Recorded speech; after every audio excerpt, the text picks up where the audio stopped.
ಕುಟಿಲ ಪಥಗಳಲ್ಲಿ ಹರಿವ ತೊರೆಯು ನಾನು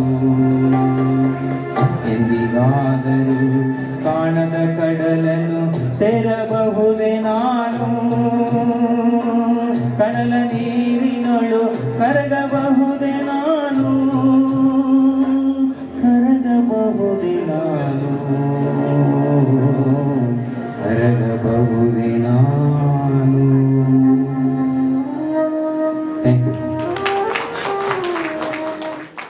ಮಾತು ಶ್ರೀರಾಮ ವಡ್ಡೇಕರಿ ಪ್ರತಿಷ್ಠಾನದ ವತಿಯಿಂದ ಇವತ್ತು 6ನೇ ವರ್ಷದ ಅವ್ವ ಪ್ರಶಸ್ತಿ ಪ್ರದಾನ ಸಮಾರಂಭದ ಸಂಭ್ರಮ ಹಾಗೂ ನಾನೇ ರಚಿಸಿರುವಂಥ ಸಂಪಾದಿಸಿರುವಂಥ 7 ಕೃತಿಗಳು ಲೋಕಾರ್ಪಣೆ, ಜೊತೆಗೆ ನಮ್ಮ ಪ್ರತಿಷ್ಠಾನದಿಂದ ಅಪರ ಒಟ್ಮಣಿ ಸರ್ ಅವರು ರಚಿಸಿರುವಂಥ ಗಂಗಶೆಟ್ಟಿ ಮಲ್ಲಪ್ಪ ಅನ್ನುವಂಥ ಕೃತಿ ಲೋಕಾರ್ಪಣೆ ಸಮಾರಂಭ. ಒಟ್ಟು 8 ಕೃತಿಗಳು ಇವತ್ತು ಲೋಕಾರ್ಪಣೆಗೊಳ್ಳುತ್ತವೆ. ಈ ಒಂದು ಕಾರ್ಯಕ್ರಮದಲ್ಲಿ ಪ್ರಶಸ್ತಿಯನ್ನು ಪ್ರದಾನ ಮಾಡಲಿಕ್ಕೆ ಆಗಮಿಸಿರುವಂಥ ನಾಡು ಕಂಡ ಬಹುದೊಡ್ಡ ವಿದ್ವಾಂಸರು, ಕರ್ನಾಟಕ ಸಂಸ್ಕೃತ ವಿಶ್ವವಿದ್ಯಾಲಯದ ಮಾನ್ಯ ವಿಶ್ರಾಂತ ಕುಲಪತಿಗಳಾಗಿರುವಂಥ professor Mallepuram G Venkatesh sir ಅವರನ್ನ ಕಾರ್ಯಕ್ರಮಕ್ಕೆ ಹೃತ್ಪೂರ್ವಕವಾದಂಥ ಸ್ವಾಗತವನ್ನು ಕೋರ್ತೇನೆ. ಅದೇ ತೆರನಾಗಿ ಈ ಒಂದು ಕಾರ್ಯಕ್ರಮದಲ್ಲಿ ಕೃತಿಗಳನ್ನು ಲೋಕಾರ್ಪಣೆ ಮಾಡಲಿರುವಂಥ ಮತ್ತು ನಮಗೆ ಸುಮಾರು ಬರವಣಿಗೆಯನ್ನು ಹಚ್ಚೋದ್ರ ಮೂಲಕ ತಮ್ಮ ಪ್ರಕಾಶನದಿಂದ ನನ್ನ ಸುಮಾರು 30ರಿಂದ 35 ಪುಸ್ತಕಗಳನ್ನು ಪ್ರಕಾಶನ ಮಾಡಿ ಪೆನ್ ತಟ್ಟಿ ಇಡೀ ಕರ್ನಾಟಕ ರಾಜ್ಯದ ಎಲ್ಲ ವಿದ್ಯಾರ್ಥಿಗಳು, B.Ed ಮತ್ತು ಪದವಿ ವಿದ್ಯಾರ್ಥಿಗಳು ಪರಿಚಯ ಹಿಡಿಯುವ ನಿಟ್ಟಿನಲ್ಲಿ ಕೆಲಸವನ್ನು ಮಾಡಿರುವಂಥ ಹಿರಿಯರು ಮತ್ತು ಪ್ರಕಾಶಕರು ಆಗಿರುವಂತಹ ಬಸವರಾಜ್ ಕೊನೆಕ್ ಸರ್ ಅವರಿಗೆ ತಮ್ಮೆಲ್ಲರ ಪರವಾಗಿ ಹೃತ್ಪೂರ್ವಕವಾದಂತಹ ಸ್ವಾಗತವನ್ನು ಕೋರುತ್ತೇನೆ. ಈ ಕಾರ್ಯಕ್ರಮದ ಮುಖ್ಯ ಅತಿಥಿಗಳು ಈ ಒಂದು ಸ್ಥಳಾವಕಾಶವನ್ನು ಮಾಡಿಕೊಟ್ಟು ಇಡೀ ಕಾರ್ಯಕ್ರಮದ ಜವಾಬ್ದಾರಿಯನ್ನು ಹೊತ್ಕೊಂಡು ಇಡೀ ಕಾರ್ಯಕ್ರಮದ ವೇದಿಕೆ ಅಲಂಕಾರ ಹಿಡ್ಕೊಂಡು ಸ್ವತಃ ಒಬ್ಬ ರಂಗಾಯಣದ ನಿರ್ದೇಶಕರು ಅನ್ನೋದನ್ನ ಮರೆತು ನಮ್ಮ ಜೊತೆ ಇವತ್ತು ಕಾರ್ಯಕ್ರಮದಲ್ಲಿ ಉಪಸ್ಥಿತರಿರುವಂತಹ ರಂಗಾಯಣದ ನಿರ್ದೇಶಕರು ಆತ್ಮೀಯರಾದಂತಹ ಪ್ರಭಾಕರ್ ಜೋಶಿ ಸರ್ ಅವರಿಗೆ ತುಂಬ ಹೃದಯದ ಸ್ವಾಗತವನ್ನು ಕೋರುತ್ತೇನೆ. ಅದೇ ತರನಾಗಿ ನೀರಾವರಿ ಇಲಾಖೆಯಲ್ಲಿ ನಮ್ಮ ತಂದೆಯವರ ಜೊತೆ ಕರ್ತವ್ಯವನ್ನು ನಿರ್ವಹಿಸಿ ಆಡಳಿತಾಧಿಕಾರಿಗಳಾಗಿ ಕರ್ತವ್ಯವನ್ನು ನಿರ್ವಹಿಸಿ ಯಾವತ್ತೂ ನಮಗೆ ಪ್ರೋತ್ಸಾಹವನ್ನು ನೀಡುತ್ತಿರುವಂತಹ ಶ್ರೀ ಕೆ ವೀರಣ್ಣ ಸರ್ ಅವರಿಗೂ ಕೂಡ ತಮ್ಮೆಲ್ಲರ ಪರವಾಗಿ ಹೃತ್ಪೂರ್ವಕವಾದಂತಹ ಸ್ವಾಗತವನ್ನು ಕೋರುತ್ತೇನೆ. ಮತ್ತು ನನ್ನ ಸಂಪೂರ್ಣವಾದಂತಹ ಬೆಳವಣಿಗೆ ಜೊತೆಗೆ ಸಾಕಷ್ಟು ಅವಕಾಶಗಳನ್ನು ಮಾಡಿಕೊಟ್ಟು ಬರವಣಿಗೆಯಲ್ಲಿ ತೊಡಗಿಸ್ಕೊಳ್ಳಿಕ್ಕೆ ಮತ್ತು ಸಮಾಜದಲ್ಲಿ ರಚನಾತ್ಮಕ ಚಟುವಟಿಕೆಗಳನ್ನ ಮಾಡಲಿಕ್ಕೆ ಪ್ರೇರಕ ಶಕ್ತಿಯಾಗಿರುವಂತಹ ನಮ್ಮ ಗ್ರಾಮದ ಹಿರಿಯರಾಗಿರುವಂತಹ ಶ್ರೀ ಅಪ್ಪಾರಾವ್ ಅಪ್ಪುಣಿ ಸರ್ ಅವರನ್ನ ಈ ಕಾರ್ಯಕ್ರಮದ ಅಧ್ಯಕ್ಷತೆ ವಹಿಸಿಕೊಂಡಿದ್ದಾರೆ. ಅವರಿಗೆ ತುಂಬ ಹೃದಯದ ಸ್ವಾಗತವನ್ನ ಕೋರ್ತೇನೆ. ನಾನು ಅದರ ಜೊತೆಗೆ ಇವತ್ತು ಈ ವೇದಿಕೆಯ ಮೇಲೆ ಉಪಸ್ಥಿತರಿರುವಂತ ಅವ್ವ 2022ನೇ ಸಾಲಿನ ಅವ್ವ ಪ್ರಶಸ್ತಿ ಪುರಸ್ಕೃತರಾಗಿರ್ತಕ್ಕಂಥ ಎಲ್ಲರನ್ನ ಹೃತ್ಪೂರ್ವಕವಾಗಿ ಸ್ವಾಗತಿಸುವುದಕ್ಕಿಂತ ಮುಂಚಿತವಾಗಿ ನಾನು ಮಲ್ಲೇಪುರ ವೆಂಕಟೇಶ್ ಸರ್ ಹತ್ರ ಕ್ಷಮೆ ಯಾಚಿಸ್ತೇನೆ. ಯಾಕೆಂದ್ರೆ ನಾನು ಮಲ್ಲೇಪುರ ವೆಂಕಟೇಶ್ ಸರ್ ಅವರಿಗೆ ಇಲ್ಲಿವರೆಗೂ ಮಾತನಾಡಿಲ್ಲ, ಕಾರ್ಡು ತಲುಪಿಸಿಲ್ಲ. ಡಾಕ್ಟರ್ ಎಚ್ ಟಿ ಕೋಟೆ ಸರ್ ಅವರು ಗಡ್ಡನಕೆರೆ ಅವರು ನಿಮ್ಗೆ ಏನ್ ಕೆಲಸ ಅದ ನೀವು ಮಾಡ್ಕೊಡ್ರಿ, ನಾನೆಲ್ಲ ಮಲ್ಲೇಪುರ ವೆಂಕಟೇಶ್ ಸರ್ ಅವ್ರಿಗೆ ಕರ್ಕೊಂಡು ಬರ್ತೀನಿ ಅನ್ನುವಂತಹ ಬಹಳ ದೊಡ್ಡ ಗುರುತರವಾದಂತಹ ಜವಾಬ್ದಾರಿನ ಹೊತ್ತುಕೊಂಡು ನಮ್ಮಂತಹ ಯುವಕರನ್ನ ಪ್ರೋತ್ಸಾಹಿಸುವ ನಿಟ್ಟಿನಲ್ಲಿ ಸ್ವತಃ ನಾನು ನಿಮ್ಮಿಲ್ಲ ನಿಮ್ದು ಏನ್ ಕಾರ್ಯಕ್ರಮದ ನೀವು ಮಾಡ್ಕೊರಿ, ಇದ್ರ ಬಗ್ಗೆ ತಲೆ ಕೆಡಿಸ್ಕೊಳ್ಬಿಟ್ರೆ ನಾ ಮಲ್ಲೇಪುರಂ ಸರ್ ಅವ್ರಿಗೆ ಕರ್ಕೊಂಡ್ ಬರ್ತೀನಿ ಅಂತ ಹೇಳಿ ಬಹಳ ಆಸಕ್ತಿ ವಹಿಸಿ ಇವತ್ತು ಮಲ್ಲೇಪುರಂ ವೆಂಕಟೇಶ್ ಸರ್ ಅವ್ರನ್ನ ಕರ್ಕೊಂಡ್ ಬಂದಿದ್ದಾರೆ. ಅವರಿಗೆ ನಾನು ತುಂಬ ಹೃದಯ ಮತ್ತೊಮ್ಮೆ ಸ್ವಾಗತ ಕೊಡಲೇಬೇಕಾಗ್ತದೆ.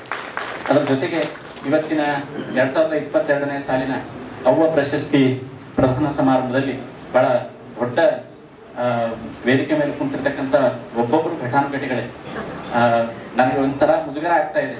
ನಾವು ಮುಂದೆ ಕುಂತೀವಿ, ಅವ್ರಿಗೆ ಹಿಂದೆ ಕೂಡ್ಸಿವಿ, ಎಂತ ತಪ್ಪು ಮಾಡಕತ್ತೀವಿಲ್ಲ ಅಂತ ನನಗೆ ಅನಿಸ್ತಾ ಇದೆ. ಅದರ ಅನಿವಾರ್ಯ ಇದು ಕಾರ್ಯಕ್ರಮ ಇರೋದ್ರಿಂದ, ಪ್ರಶಸ್ತಿ ಪುರಸ್ಕೃತರನ್ನ ಗೌರವಿಸಬೇಕಾಗಿರೋದ್ರಿಂದ ಇವತ್ತು ಡಾಕ್ಟರ್ ಎಚ್ ಟಿ ಕೋಟೆ ಸರ್ ಅವರು ನಾಡು ಕಂಡ ಬಹುದೊಡ್ಡ ಕಥೆಗಾರ ಮತ್ತು ಗುಲ್ಬರ್ಗಾ ವಿಶ್ವವಿದ್ಯಾಲಯದಲ್ಲಿ ಕನ್ನಡ ಅಧ್ಯಯನ ಸಂಸ್ಥೆಯನ್ನ ಇಡೀ ಕರ್ನಾಟಕದ ಎಲ್ಲ ವಿಶ್ವವಿದ್ಯಾಲಯಗಳಿಗೆ ಮಾದರಿಯಾಗುವಂತಹ ನಿಟ್ಟಿನಲ್ಲಿ ಕನ್ನಡ ವಿಶ್ವವಿದ್ಯಾಲಯವನ್ನ ಕನ್ನಡ ಅಧ್ಯಯನ ಸಂಸ್ಥೆಯನ್ನ ಬೆಳೆಸಿದಂಥವ್ರು.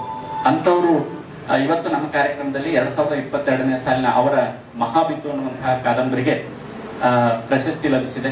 ಅವರಿಗೆ ಈ ಕಾರ್ಯಕ್ರಮಕ್ಕೆ ಹೃತ್ಪೂರ್ವಕವಾದಂತಹ ಸ್ವಾಗತವನ್ನ ಕೋರುತ್ತೇನೆ.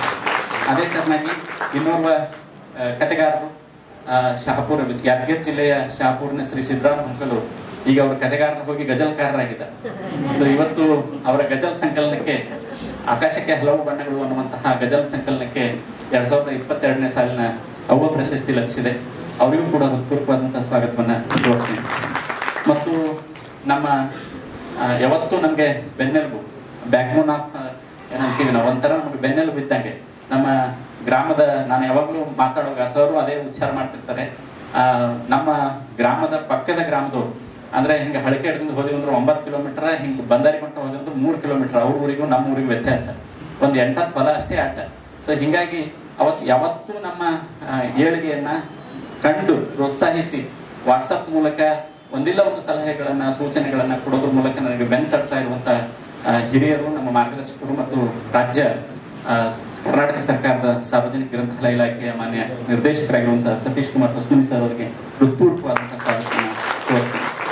ಅದೇ ಕಾರಣಾಗಿ ಡಾಕ್ಟರ್ ವಿಜಯ್ ಕುಮಾರಿ ಕರಿಕಲ್ ಮೇಡಮ್ ಅವ್ರಿಗೆ ಇವತ್ತೇ ನೋಡ್ತಾ ಇದ್ದೀನಿ ನಾನು ಫೋಟೋ, ವಾಟ್ಸಪ್ನಾಗ ಫೋಟೋದಾಗ ನೋಡಿ, ಬಟ್ ಮುಖತಃ ವಿಜಯ್ ಕುಮಾರಿ ಕರಿಕಲ್ ಮೇಡಮ್ ಅವ್ರಿಗೆ ನೋಡ್ತಾ ಇರೋದು, ಅವ್ರು ನಾನು ನೋಡ್ತಾ ಇರೋದು ಇದೇ ಮೊದಲ ಬಾರಿ, ನಾನು ಅವ್ರಿಗೆ ನೋಡ್ತಾ ಇರೋದು ಮೊದಲು ಬಾರಿ. ಅಂದ್ರೆ ಎಷ್ಟು ಪಾರದರ್ಶಕವಾಗಿ ಪ್ರಶಸ್ತಿಯನ್ನ ಆಯ್ಕೆ ಮಾಡಿದೀವಿ ಅನ್ನೋದಕ್ಕೆ ಇದೊಂದು ನಿದರ್ಶನ ಅಂತ ನಾನು ತಿಳ್ಕೊಂಡಿದ್ದೀನಿ. ವಿಜಯ್ ಕುಮಾರಿ ಕರಿಕಲ್ ಮೇಡಮ್ ಅವರು ಫೋನ್ ಮಾಡಿ, ಮೇಡಮ್ ನೀವು ಕಾರ್ಯಕ್ರಮಕ್ಕೆ ಬರಬೇಕು ಅಂತ ಹೇಳಿ ಅನ್ಕೊಂಡಂತ ಸಂದರ್ಭ ಬಹಳ ಸಂತೋಷದಿಂದ ಮೈಸೂರಿನ ವಿಶ್ವವಿದ್ಯಾಲಯ ಇಡೀ ಕರ್ನಾಟಕಕ್ಕೆ ಮಾದರಿಯಾಗಿರುವಂತಹ ವಿಶ್ವವಿದ್ಯಾಲಯ, ಆ ವಿಶ್ವವಿದ್ಯಾಲಯದಲ್ಲಿ ಕುವೆಂಪು ಕನ್ನಡ ಅಧ್ಯಯನ ಸಂಸ್ಥೆಯ ನಿರ್ದೇಶಕರಾಗಿ ಕೆಲಸ ಮಾಡ್ತಾ ಇದ್ದಾರೆ. ಅವರು ಶೈಕ್ಷಣಿಕ ಮತ್ತು ಸಂಶೋಧನೆ ಕ್ಷೇತ್ರವನ್ನ ಗುರುತಿಸಿ ಅವರಿಗೆ 2022ನೇ ಸಾಲಿನ ಅವ್ವ ಪ್ರಶಸ್ತಿ ನೀಡಿದ್ದೇವೆ. ಅವರಿಗೆ ಈ ಕಾರ್ಯಕ್ರಮಕ್ಕೆ ಪೂರ್ವಕವಾದಂತಹ ಸ್ವಾಗತವನ್ನ ಕೋರ್ತೇನೆ. ಅದೇ ತರನಾಗಿ ಇವತ್ತಿನ ಕಾರ್ಯಕ್ರಮದಲ್ಲಿ ಸಮಾಜ ಸೇವಕರು. ಸಿದ್ದಪ್ಪ ತಳ್ಳಳ್ಳಿ ಸರ್ ಅಂತಂದ್ರೆ ಇವತ್ತು ಎಲ್ರಿಗೂ ಚಿರಪರಿಚಿತರಾಗಿರ್ತಕ್ಕಂಥ ಹೆಸರು. ಸೇಡಂ ಅಂತಂದ್ರೆ ಸಿದ್ದಪ್ಪ ತಳ್ಳಳ್ಳಿ ಅಂದ್ರೆ ಸೇಡಂ ಅನ್ನುವಂತಹ ಒಂದು ವಿಚಾರ ಇವತ್ತು ಅಲ್ಲಿ ಇದೆ. ಅಂತ ಒಬ್ಬ ಸಾಮಾಜಿಕ ಕಾರ್ಯಕರ್ತರು, ಸಮಾಜದಲ್ಲಿ ತಮ್ಮದೇ ಆಗಿರ್ತಕ್ಕಂಥ ಛಾಪನ್ನು ಮೂಡಿಸಿರ್ತಕ್ಕಂಥ ಸಮಾಜ ಸೇವೆಯಲ್ಲಿ ನಮ್ಮ ಹಿರಿಯರು ಮತ್ತು ಮಾರ್ಗದರ್ಶಕರು ಮತ್ತು ಶರಣ ಜೀವಿಗಳು ಆಗಿರುವಂತಹ ಸಿದ್ದಪ್ಪ ತಳ್ಳಳ್ಳಿ ಅಣ್ಣ ಗುರುತಿಸಿದ್ದೇವೆ. ಅವರಿಗೆ ಹೃತ್ಪೂರ್ವಕವಾದಂತಹ ಸ್ವಾಗತವನ್ನ ಕೋರ್ತೀನಿ. ಅದೇ ತರನಾಗಿ ಶ್ರೀಮತಿ ಶಶಿಕಲಾ ಮಾಲಿ ಪಾಟೀಲ್ ಮೇಡಮ್ ಅವರು ಕೂಡ ನನಗೇನು ಪರಿಚಯ ಇದ್ದಿಲ್ಲ. ಬಹಳ ದಿವಸಗಳಿಂದ ಅವ್ರ ಹೆಸರುಗಳನ್ನ ಕೇಳಿದ್ದೀವಿ. ಸುಮಾರು ಒಂದು 5-6 ತಿಂಗಳ ಹಿಂದೆ ಅವ್ರ ಪರಿಚಯ ನಮ್ಗಾಯ್ತು. ಅವ್ರ ಕೆಲಸಗಳನ್ನು ನೋಡಿ ಬಹಳಷ್ಟು ಜನ ಅವ್ರ ಬಗ್ಗೆ ಹೇಳ್ತಿದ್ರು. ಈ ಹಿಂದಿನ ಪ್ರಶಸ್ತಿ ಪ್ರದಾನ ಸಮಾರಂಭದಲ್ಲೂ ಅವ್ರ ಹೆಸರು ಬಂದಿತ್ತು, ಅಂತವ್ರಿಗೆ ನೀವು ಕೊಡ್ಬೇಕು ಅಂತ ಹೇಳಿ. ಮತ್ತೆ ಮೊನ್ನೆ ನಾನು ಸಂಯುಕ್ತ ಕರ್ನಾಟಕ ಅಂದ್ರೆ ಎಲ್ಲಾ ಪೇಪರ್ಗಳಿಗೆ ಸುದ್ದಿ ಮುಟ್ಟಿಸ್ಲಿಕ್ಕೆ ಹೋದಂತಹ ಸಂದರ್ಭದಲ್ಲಿ ವಾದಿರಾಜ್ ವ್ಯಾಸಮುದ್ರ ಸರ್ ಅವ್ರು ಒಂದ್ ಮಾತು ಹೇಳಿದ್ರು, ನೋಡ್ರಿ ವಡಂಕೇರಿ ನಿಮ್ ಎಲ್ಲ 6 ವರ್ಷದ ಪ್ರಶಸ್ತಿಗೆ ಆಯ್ಕೆ ನೋಡಿದ್ದೇನೆ. ಬಹಳ ಪಾರದರ್ಶಕವಾಗಿ ಮತ್ತು ಬಹಳ ಅದ್ಭುತವಾದಂತಹ ವ್ಯಕ್ತಿಗಳನ್ನ ನೀವು ಪ್ರಶಸ್ತಿಗೆ ಆಯ್ಕೆ ಮಾಡ್ತಾ ಇದ್ರಿ. ಅಂತದ್ರಲ್ಲಿ ನಾನು ವಿಶೇಷವಾಗಿ ಇವತ್ತು ಶಶಿಕಲಾ ಮಾಲಿ ಪಾಟೀಲ್ ಅವರಿಗೆ ಆಯ್ಕೆ ಮಾಡಿರಿ, ಇದು ಬಹಳ ಖುಷಿ ತಂದದ್ದು ನನಗೆ ಅನ್ನುವಂತಹ ಮಾತನ್ನ ಅವ್ರು ಹೇಳಿದ್ರು. ಅವರು ನಮ್ಮ ಕಮಲಾಪುರದವರು ಅನ್ನೋದು ನನಗೆ ಹೆಮ್ಮೆ. ನಾನು ವಿಶೇಷವಾಗಿ ಕಮಲಾಪುರದವರನ್ನ ಪ್ರತಿ ವರ್ಷ ಪ್ರಶಸ್ತಿಯಲ್ಲಿ ಒಬ್ಬರನ್ನ ಇಟ್ಕೊಂಡಿರ್ತೀವಿ. ಅದನ್ನ ನಾನು ಮೊದಲೇ ನಮ್ಮ ತೀರ್ಪುಗಾರರಿಗೆ ಹೇಳಿರ್ತೇನೆ. ಕಮಲಾಪುರ ಒಬ್ಬ ವ್ಯಕ್ತಿಯನ್ನು ನೀವು ಗುರುತಿಸಲೇಬೇಕು ಅನ್ನುವಂತಹ ನಿಟ್ಟಿನಲ್ಲಿ ನಮ್ಮ ಕಮಲಾಪುರ ತಾಲೂಕದವರೇ, ಜೊತೆಗೆ ಕಮಲಾಪುರ ತಾಲೂಕಿನಲ್ಲಿ ಪದವಿ ಪೂರ್ವ ಕಾಲೇಜಿನ ಪ್ರಾಚಾರ್ಯರಾಗಿ ಕೆಲಸ ಮಾಡ್ತಿರುವಂತಹ ಶಶಿಕಲಾ ಮಾಲಿ ಪಾಟೀಲ್ ಮೇಡಮ್ ಅವರಿಗೆ ತುಂಬ ಹೃದಯದ ಸ್ವಾಗತವನ್ನು ಕೋರ್ತೇನೆ. ಮತ್ತು ಈ ಒಂದು ಕಾರ್ಯಕ್ರಮದಲ್ಲಿ ಉಪಸ್ಥಿತರಿರ್ತಕ್ಕಂಥ ಎಲ್ಲ ಗಣ್ಯರು, ಯಾರ ಹೆಸರು ತಗೋಬೇಕು, ಯಾರ ಹೆಸರು ಬಿಡಬೇಕು ಅನ್ನೋದು ದೊಡ್ಡ ಇದು ಇದೆ. ಹಿರಿಯರಾದಂತಹ ವಿಶ್ವನಾಥ್ ಸರ್ ಇದ್ದಾರೆ, ಕುಪೇಂದ್ರ ಪಾಟೀಲ್ ಸರ್ ಇದ್ದಾರೆ, ಎಸ್ ಎ ಪಾಟೀಲ್ ಸರ್ ಇದ್ದಾರೆ, ಪರ್ವತೆ ಸರ್, ನಾಗರಾಜ್ ಸರ್, ಮರ್ವತ್ ಸರ್, ಬಹಳಷ್ಟು ಜನ ಇಲ್ಲಿ ಬಹಳ ಜನ ಇವತ್ತಿನ ದಿವಸ ಈ ಒಂದು ಮತ್ತೆ ನಮ್ಮ ಸಾರ್ವಜನಿಕ ಗ್ರಂಥಾಲಯ ಇಲಾಖೆ ಉಪನಿರ್ದೇಶಕರಾಗಿರುವಂತಹ ಅಜಯ್ ಕುಮಾರ್ ಸರ್ ಇದ್ದಾರೆ, ಮನೋಜ್ ಸಗರ್ ಸರ್ ಇದ್ದಾರೆ, ನಿಂಗಾಣ ಅವರು ಇದ್ದಾರೆ, ಮತ್ತು ಪ್ರಭುಲಿಂಗ್ ನೀಲೂರೆ ಸರ್ ಇದ್ದಾರೆ, ಸುಜಾತ ಸರ್ ಇದ್ದಾರೆ. ಹೀಗೆ ಒಬ್ಬರಿಬ್ರು ಎನ್ನದೇ ಡಾಕ್ಟರ್ NH ಪಾಟೀಲ್ ಸರ್ ಇದ್ದಾರೆ, ಬಡಗೇರ್ ಸರ್ ಇದ್ದಾರೆ. ಹೀಗೆ ಒಬ್ಬರಿಬ್ರು ಎನ್ನದೇ ವಿಶ್ವನಾಥ್ ಮಂಗಲ್ಗೆ ಸರ್ ಇದ್ದಾರೆ. ಎಲ್ರಿಗೂ ಪೂರ್ವಕವಾದಂತಹ ಸ್ವಾಗತವನ್ನ ಕೋರ್ತೇನೆ.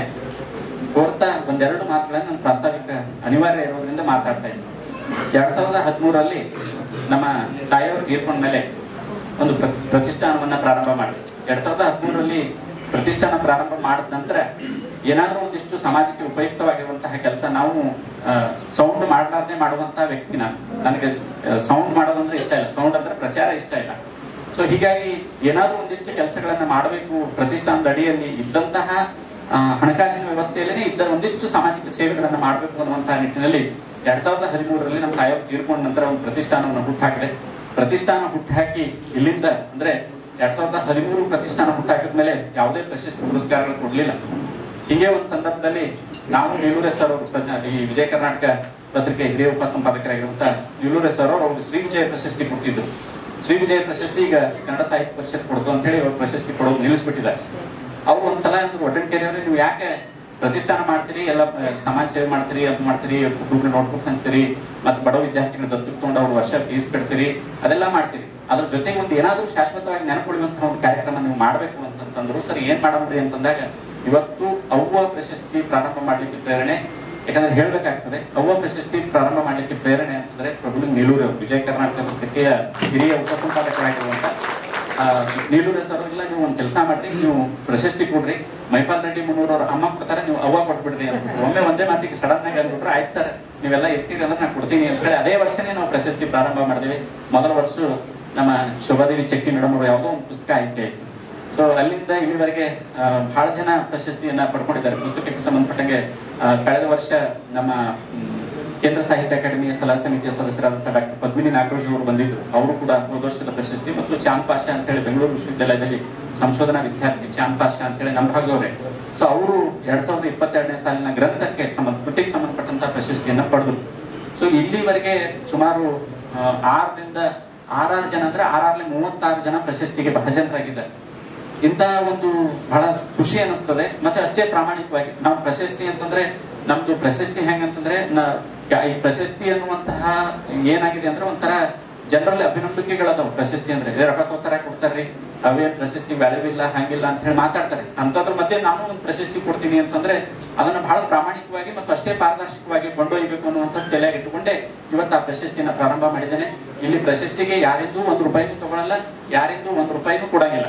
ಅಂದ್ರೆ ಯಾರಿಗೂ ₹1 ಅಂದ್ರೆ ಯಾರು ಗ್ರಂಥಕ್ಕೆ ಅವರಿಗೆ ಒಂದಿಷ್ಟು ಹಣವನ್ನ ನಿಗದಿಪಡಿಸಿದ್ದೇನೆ ಆ ಗ್ರಂಥ ಪ್ರಶಸ್ತಿ ಪುರಸ್ಕೃತರಿಗೆ ಒಂದಿಷ್ಟು ದುಡ್ಡುಗಳನ್ನು ಕೊಡ್ತೇನೆ, ಒಂದು 4 ಜನರಿಗೆ ಗೌರವ ಪ್ರಶಸ್ತಿ ಅಂತ ಹೇಳಿ ಆ ಪ್ರಶಸ್ತಿಯನ್ನ ಪ್ರದಾನ ಮಾಡ್ತೇನೆ. ಆದ್ರೆ ಪ್ರಶಸ್ತಿಲಿ ನಾನು ಅದಕ್ಕೆ ಯಾವಾಗ್ಲೂ ಹೇಳ್ತಾ ಇರ್ತೇನೆ, ಒಂದು ವೇಳೆ ಪ್ರಶಸ್ತಿಗೆ ಯಾರಿಂದಾದ್ರೂ ₹1 ಏನಾದ್ರು ತಗೊಂಡ್ರೆ ಅವತ್ತೇ ಆ ಪ್ರಶಸ್ತಿ ಬಂದಾಗ್ತದೆ ಅನ್ನುವಂಥದ್ದು. ಯಾಕಂದ್ರೆ ತಾಯಿ ಹೆಸರ ಮೇಲೆ ಕೊಡುವಂತಹ ಪ್ರಶಸ್ತಿ ಆಗಿರೋದ್ರಿಂದ ದುಡ್ಡು ತಗೊಳ್ಳೋದಿಲ್ಲ, ದುಡ್ಡು ತಗೊಂಡು ಪ್ರಶಸ್ತಿ ಕೊಡೋದಿಲ್ಲ. ಇದು ಕೊಡೋ ಪ್ರಶಸ್ತಿ ಹೊರತಾಗಿ ತಗೊಳ್ಳೋ ಪ್ರಶಸ್ತಿ ಅಲ್ಲ ಅನ್ನುವಂಥದ್ದನ್ನ ಇಲ್ಲಿ ಬಹಳ ಸ್ಪಷ್ಟವಾಗಿ ನಾನು ಹೇಳಲಿಕ್ಕೆ ಇಚ್ಛೆ ಪಡ್ತೇನೆ. ಅದ್ರ ಜೊತೆಗೆ ಇದಷ್ಟೇ ಅಲ್ಲದೆ ಮತ್ತೆ ಏನ್ ಮಾಡ್ಬೇಕು ಅಂತ ತಿಳ್ಕೊಂಡು ಹಂಗೆ ಪ್ರಾರಂಭಿಕವಾಗಿ ಒಂದಿಷ್ಟು ಪುಸ್ತಕಗಳನ್ನ ಅನುಕೂಲ ಆದಂಗೆ ಪುಸ್ತಕಗಳನ್ನ ನಾನು ಇನ್ವೆಸ್ಟ್ ಮಾಡಿ ಪುಸ್ತಕ ತರ್ತಾ ಇಲ್ಲ. ಯಾರಾದ್ರೂ ISBN ಬೇಕಂದ್ರೆ ಅವ್ರಿಗೆ ISBN ಕೊಟ್ಟು ಆ ಪುಸ್ತಕಗಳನ್ನ ಪುಸ್ತಕ ಅವರು ಪ್ರಿಂಟ್ ಮಾಡ್ಕೊತಾರೆ. ನನಗೊಂದು ನನ್ನ ಪ್ರತಿಷ್ಠಾನಕ್ಕೆ ಒಂದು 25 ಪುಸ್ತಕಗಳು ಕೊಡ್ರಿ. ಆ ISBN ನಂಬರ್ಗೂ ಕೂಡ ಇವತ್ತು ISBN ಒಂದು ದೊಡ್ಡ ಬಿಸ್ನೆಸ್ ಆಗಿದೆ. 20,000, 30,000, 10,000, 15,000 ತಗೊಂಡು ISBN ನಂಬರ್ ಅನ್ನು ಕೊಡ್ತಾ ಇದ್ರೆ ಉಚಿತವಾಗಿ ನಮ್ಮ ಭಾಗದ ಯಾರೇ ಲೇಖಕರಿದ್ರು ಕೂಡ ಅವರಿಗೆ ISBN ನಂಬರ್ ಅನ್ನು ಕೊಟ್ಟು ಸುಮಾರು ಇಲ್ಲಿವರೆಗೆ 98 ಪುಸ್ತಕಗಳು ನಮ್ಮ ಪ್ರತಿಷ್ಠಾನದಿಂದ ಪ್ರಕಟ ಆಗಿದ್ದಾರೆ. ಬಹಳ ನನಗೆ ಹೆಮ್ಮೆ ಅನಿಸ್ತದೆ. ಅದರಲ್ಲಿ ಅಪರ ಅಕ್ಮುನಿ ಸರ್ನು ಒಂದು ಪುಸ್ತಕ ಇದೆ. ಸೊ ಹೀಗಾಗಿ ಬಹಳಷ್ಟು ಜನರ ಪುಸ್ತಕಗಳು ಇವತ್ತು ಅಂದ್ರೆ ದುಡ್ಡು ನಾನು ಹಾಕಿದ್ದಲ್ಲ, ಅವರೇ ಹಾಕಿದ್ದ, ನಾನು ಒಪ್ಕೊಳ್ಬೇಕಾಗ್ತದೆ. ನಾವು ಅವರು ನನಗೆ ಒಂದು 25 ಪುಸ್ತಕ ಕೊಡ್ತಾರೆ. ಹೀಗಾಗಿ ಅವು ಪುಸ್ತಕಗಳನ್ನು ಪ್ರದರ್ಶನ ಮಾಡ್ಬೇಕಂದ್ರೆ ಮಳೆ ಬಂತು ಅಂದ್ರೆ ಮತ್ತೆ ಕಾರ್ಯಕ್ರಮ ಬಿಟ್ಟು ಪುಸ್ತಕ ಜಮಾಯಿಸಬೇಕಾಗ್ತದೆ ಅನ್ನೋ ಕಾರಣಕ್ಕಾಗಿ ಆ ಪುಸ್ತಕಗಳನ್ನ ನಾನು ಇಲ್ಲಿ ಪ್ರದರ್ಶನ ವ್ಯವಸ್ಥೆ ಮಾಡ್ಲಿಕ್ಕೆ ಆಗಿಲ್ಲ. ಸೊ ಹೀಗಾಗಿ ಇದ್ರ ಜೊತೆಗೆ ಏನಪ್ಪಾ ಅಂತಂದ್ರೆ ನಮ್ಮ ಗ್ರಾಮದಲ್ಲಿ ಸುಮಾರು ಪ್ರೌಢಶಾಲೆಯಲ್ಲಿ 10ನೇ ತರಗತಿಯಲ್ಲಿ ಹೈಯೆಸ್ಟ್ ಅಂಕ ತಗೊಂಡಂತಹ ವಿದ್ಯಾರ್ಥಿಗಳಿಗೆ ನಗದು ಬಹುಮಾನವನ್ನ ಕೊಡ್ತಕ್ಕಂಥದ್ದು ಸುಮಾರು ವರ್ಷಗಳಿಂದ ಕೊಡ್ತಾ ಬಂದಿದ್ದೇನೆ, 2013ರಿಂದ. ಮತ್ತೆ ಕೇವಲ 10ನೇ ವಿದ್ಯಾರ್ಥಿಗಳಿಗೆ, PUC ವಿದ್ಯಾರ್ಥಿಗಳಿಗೆ, ಪದವಿ ವಿದ್ಯಾರ್ಥಿಗಳಿಗೆ ಸನ್ಮಾನ ಮಾಡ್ತಾರೆ.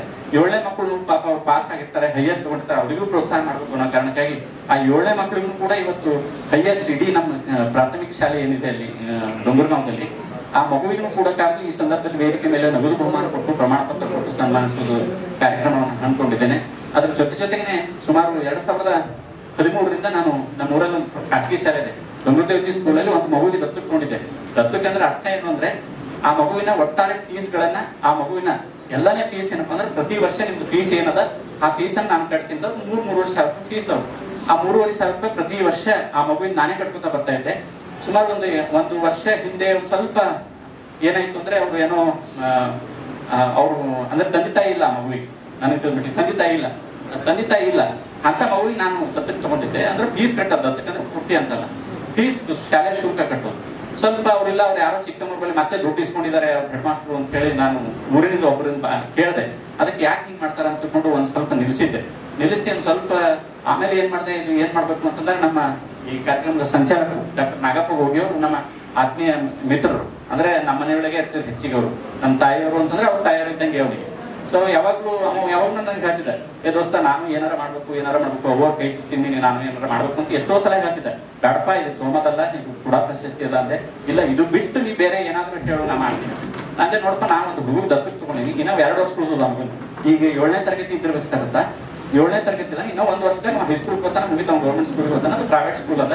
ಅದಕ್ಕೆ ಈ ವರ್ಷದ ಶುಲ್ಕ ಏನದಲ್ಲ ನೀ ಕೊಟ್ಟು ಚಲೋ ಅನುಕೂಲ ಆಗ್ತದ ಅಂದ್ರೆ ಬಹಳ ಸಂತೋಷದಿಂದ ಇವತ್ತು ಅವ ಏನಪ್ಪಾ ಅಂದ್ರೆ ಆ ವಿದ್ಯಾರ್ಥಿ ಶುಲ್ಕವನ್ನು ಕಟ್ಟಲಿಕ್ಕೆ ಮುಂದೆ ಬಂದಿದ್ದಾನೆ. ಅದನ್ನು ಕೂಡ ಈ ಸಂದರ್ಭದಲ್ಲಿ ನಾವು ಕಾರ್ಯಕ್ರಮವನ್ನು ಹಮ್ಮಿಕೊಂಡಿದ್ದೇವೆ. ಅದ್ರ ಜೊತೆಗೆ ಏನಪ್ಪಾ ಅಂತಂದ್ರೆ ಸಾಕಷ್ಟು ಚಟುವಟಿಕೆಗಳನ್ನು ನಮ್ಮ ಪ್ರತಿಷ್ಠಾನದ ಮೂಲಕ ಮಾಡ್ತಾ ಬಂದಿದ್ದೇವೆ. ಇನ್ನೂ ಹೆಚ್ಚು ಚಟುವಟಿಕೆಗಳನ್ನು ಮಾಡ್ಬೇಕು ಅನ್ನುವಂತಹ ಆಸೆ ಇದೆ. ಅದ್ರ ಜೊತೆಗೆ ನಮ್ಮೆಲ್ಲರ ಪ್ರೋತ್ಸಾಹ ಹೀಗೆ ಇದ್ರೆ ಮಾತಾಡ್ತಾ ಹೋದ್ರೆ ಇಡೀ ದಿವಸ ಸಾಕಾಗೋದಿಲ್ಲ. ಸೊ ಹೀಗಾಗಿ ವೇದಿಕೆ ಮೇಲೆ ಇರ್ತಕ್ಕಂಥ ಎಲ್ಲ ಗಣ್ಯರು ಮಾತನಾಡೋದಿದ್ದಾರೆ ಅಂತ ಹೇಳಿ, ಮತ್ತೆ ಈ ಕಾರ್ಯಕ್ರಮಕ್ಕೆ ಆಗಮಿಸಿರುವಂತ ಸಮಯ ಸ್ವಲ್ಪ ಪ್ರಾರಂಭ ಮಾಡಲಿಕ್ಕೆ ಹೆಚ್ಚಕಮಾಯಿತು. ಮತ್ತೆ ಸ್ಥಳಾವಕಾಶದಲ್ಲಿ ಸ್ವಲ್ಪ ತೊಂದರೆ ಮಾಡಿದ್ರೆ ನೀವೆಲ್ಲರೂ ನಾನು ನೋಡ್ತೀರಿ ಅಂತ ತಿಳ್ಕೊಂಡು ನನ್ನ ಪ್ರಾಸ್ತಾವಿಕ ಮಾತುಗಳನ್ನು ಮುಗಿಸ್ತೇನೆ. ನಮಸ್ಕಾರ. ಶರಣ. ಎಲ್ಲರೂ ಚುರಾಗಿ ಚಪ್ಪಾಳೆಯನ್ನು ತಟ್ಟಿ ಅವರನ್ನ ಅಭಿನಂದಿಸೋಣ. ನಮ್ಮ ಕರ್ನಾಟಕದಲ್ಲಿನೇ ಸಾಂಸ್ಕೃತಿಕ ವಿಶ್ವವಿದ್ಯಾಲಯವನ್ನು ಕಟ್ಟಿ ಬೆಳೆಸಿರ್ತಕ್ಕಂಥ ಕೀರ್ತಿ ವೇದಿಕೆ ಮೇಲೆ ಆಸೀನರಾಗಿರ್ತಕ್ಕಂಥ ಮತ್ತೋರ್ವ ಗಣ್ಯರು, ರಂಗಾಯಣ ಕಲಬುರಗಿಯ ನಿರ್ದೇಶಕರು ಆಗಿರುವಂತಹ ಶ್ರೀ ಪ್ರಭಾಕರ ಜೋಶಿ ಸರ್ ಅವರಿಗೆ, ಅದೇ ರೀತಿಯಾಗಿ ಈ ಕಾರ್ಯಕ್ರಮದ ಮತ್ತೋರ್ವ ಮುಖ್ಯ ಅತಿಥಿಗಳು ಆಗಿರುವಂತಹ ಅಧಿಕಾರಿಗಳು, ನೀರಾವರಿ ಇಲಾಖೆ ಕಲಬುರಗಿ ಸರ್ ಅವರಿಗೆ, ಸಾಹಿತ್ಯ ಪರಿಷತ್ತು ಬೆಂಗಳೂರಿನ ಹಿರಿಯ ಉಪಾಧ್ಯಕ್ಷರು ಆಗಿರುವಂತಹ ಶ್ರೀ ಅಪ್ಪಾರಾವ್ ಎಲ್ಲ ಅತಿಥಿಗಳೆಲ್ಲರೂ ಈ ಒಂದು ಕಾರ್ಯಕ್ಕೆ ಕೈಯನ್ನು ಜೋಡಿಸುವುದರ ಮೂಲಕ ಈ ಭಾಗದ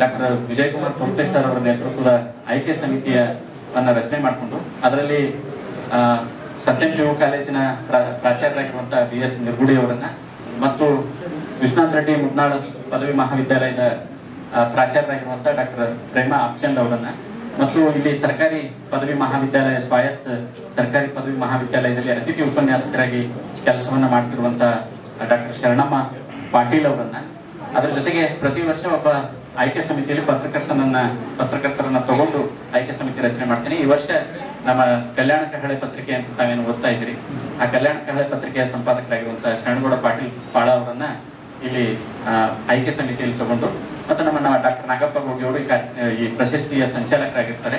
ಅವರೆಲ್ಲರೂ ಸೂಚಿಸಿದ ಪ್ರಕಾರ ಈ ಒಂದು ಪ್ರಶಸ್ತಿಯನ್ನ ಆಯ್ಕೆ ಮಾಡಿ ಇವತ್ತು ತಮ್ಮ ಮುಂದೆ ಪ್ರಶಸ್ತಿಯನ್ನ ಪ್ರದಾನ ಮಾಡ್ತೇನೆ. ಸುಮಾರು 360ಕ್ಕಿಂತ ಹೆಚ್ಚು ಈ ವರ್ಷ ಕೃತಿಗಳು ಬಂದಿದ್ವು. ಆ ಕೃತಿಗಳಲ್ಲಿ ಒಂದೊಂದು ಪ್ರತಿ ನನ್ನ ಮನೆಯ ಗ್ರಂಥಾಲಯಕ್ಕೆ ಇಟ್ಕೊಂಡು ಉಳಿದ 2 ಪ್ರತಿಗಳನ್ನ, ಆ 2 ಪ್ರತಿಗಳಲ್ಲಿ ಕೇವಲ ನಾನು ಆಯ್ಕೆ ಮಾಡಿ 10 ಪುಸ್ತಕಗಳು ಮಾತ್ರ ಆಯ್ಕೆ ಸಮಿತಿ ಕಳಿಸಿರ್ತೀನಿ. ಉಳಿದೆಲ್ಲ ನಾನೇ ಮುನ್ನುಡಿ ಬೆನ್ನುಡಿಗಳನ್ನು ಓದ್ಕೊಂಡು ಅದನ್ನ ಪರಿಶೀಲನೆ ಮಾಡಿ ಯಾವ ಆಯ್ಕೆ ಸಮಿತಿ ಮುಂದೆ ಇಡ್ಬೇಕು ಅನ್ನೋದನ್ನ ಮಾಡಿ ಆಯ್ಕೆ ಸಮಿತಿ ಮುಂದೆ ಕಳಿಸ್ತೇನೆ. ಈ ಪ್ರಶಸ್ತಿ ಮೊದಲಿಗೆ 6ನೇ ವರ್ಷದ ಅವ್ವ ಪ್ರಶಸ್ತಿ ಪ್ರದಾನ ಡಾಕ್ಟರ್ HT ಪೋತೆ ಸರ್ ಅವರು ವೇದಿಕೆ ಮುಂಭಾಗದಲ್ಲಿ ಬಂದು ಆಸೀನರಾಗಬೇಕಾಗಿ ಅವರಲ್ಲಿ ವಿನಂತಿ. ಡಾಕ್ಟರ್ HT ಪೋತೆ ಸರ್ ಅವರು ನಾಡಿನ ಖ್ಯಾತ ಕಥೆಗಾರರು, ವಿಮರ್ಶಕರು, ಅನುವಾದಕರು, ಚಿಂತಕರು, ಜಾನಪದ ವಿದ್ವಾಂಸರು, ಸಂಶೋಧಕರಾದ ಇವರು ಕಲಬುರಗಿ ಗುಲ್ಬರ್ಗಾ ವಿಶ್ವವಿದ್ಯಾಲಯ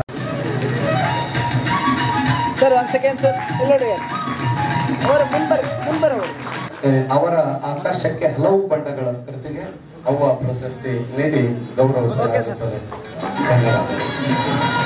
ಅದೇ ರೀತಿಯ ಸುಧಾರಣೆಗಳನ್ನು ಒಂದಲ್ಲ ಎರಡಲ್ಲ ಪ್ರತಿದಿನ ಕ್ರಿಯಾಶೀಲರಾಗಿರ್ತಕ್ಕಂಥ ಅತ್ಯಂತ ಡಿಜಿಟಲ್ ಈ ಒಂದು ಗ್ರಂಥಾಲಯಕ್ಕೆ ಅನುಪಮ ಸೇವೆಯನ್ನು ನೀಡಿರ್ತಕ್ಕಂಥ ಡಾಕ್ಟರ್ ಸತೀಶ್ ಕುಮಾರ್ ಬಸ್ಮನಿ ಅವರಿಗೆ ಈ ವರ್ಷದ 2022ನೇ ಸಾಲಿನ ಅವ್ವ ಗೌರವ ಪ್ರಶಸ್ತಿ ನೀಡಿ ಗೌರವಿಸಲಾಗುತ್ತದೆ.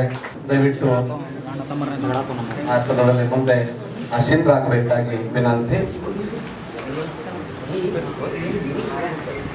ಡಾಕ್ಟರ್ ವಿಜಯಕುಮಾರ್ ಕರ್ಕಲ್ ಮೇಡಮ್ ಅವರು ಮೈಸೂರು ಕುವೆಂಪು ವಿಶ್ವವಿದ್ಯಾಲಯದ ಕನ್ನಡ ಅಧ್ಯಯನ ವಿಭಾಗದ ನಿರ್ದೇಶಕರಾಗಿ ಅನೇಕ ಸಾಹಿತ್ಯದ ವೈವಿಧ್ಯಮಯ ಕೃತಿಗಳನ್ನು ರಚನೆ ಮಾಡಿ ಸಾಹಿತ್ಯದಲ್ಲಿ ಹೆಸರನ್ನು ಮಾಡಿರ್ತಕ್ಕಂಥ ಡಾಕ್ಟರ್ ವಿಜಯಕುಮಾರ್ ಕರಿಕಲ್ ಮೇಡಮ್ ಅವರಿಗೆ ಸಂಶೋಧನೆ ಮತ್ತು ಸಾಹಿತ್ಯ ಕ್ಷೇತ್ರದ ಒಂದು ಪರಿಗಣಿಸಿ ಅವರಿಗೆ ಈ ವರ್ಷದ ಅವ್ವ ಪ್ರಶಸ್ತಿಯನ್ನು ನೀಡಿ ಗೌರವಿಸಲಾಗುತ್ತದೆ. ನಾಡಿನ ಎಲ್ಲ ಹಿರಿಯರು ಅವರನ್ನ ಗೌರವಿಸಬೇಕಾಗಿ